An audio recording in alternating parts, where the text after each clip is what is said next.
Yan ang kikita natin ngayon sa video na ito. Nagkaroon nga ng komosyon pala. Itong ating Kanina yan, pag madaling araw. yun nga, pinipigilan. Nakikita po natin kanina doon sa fire truck. Yun po si partner Carlo. Yan po, nakikita po ninyo. Talagang matapang na umakyat at kasama, sumundan ito ng mga kasamang missionary workers din.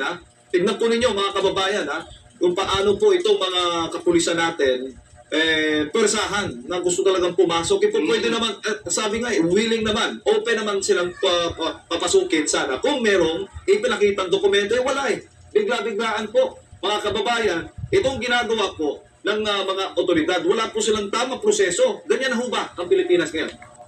Kita nyo naman, ang kamera ay hindi nagsisinungaling. Wala naman palang search warrant. Ano-ano yung mga ginagawa ng kapulisan natin dyan? Sino yung may utos? Lamnadis. Wala namang search warrant. At papayagan naman daw silang pumasok dyan kung may mga dokumento, may dinala. Ganun naman talaga ang proseso, di ba? Aba, mukhang gigil na sila ngayon Idaan sa proseso. Ano to? Martial law? Napanood nyo naman yan. Walang search warrant. At kung ano-ano nang ginawa nila dyan sa pagsugod nila. At sa mga oras na ito, hindi sila nagtagumpay.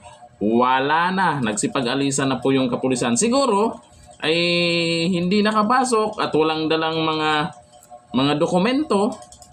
Ay, talaga naman, nagsipag-alisan. Baka may tumawag, di natin alam. Atras kayo dyan. Bawal yung ginagawa nyo. Di ba? Tingnan, madaling araw po yan. Kuha po yan kaninang madaling araw. Nagkaroon po pala talaga ng talagang nagkaabutan po yung miyembro ni Pastor Kibuloy at mga kapulisan. Pero grabe yung ginawa. Yun pala, wala palang mga search warrant to. Ito na ba ang bagong Pilipinas? Ito na ba ang tamang pamamaraan para sa kanila?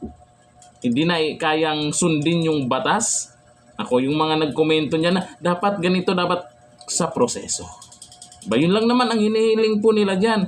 Idaan sa proseso. Bakit dinaan sa gulo? Sinong may utos? Lamnadis. Comment tayo dyan.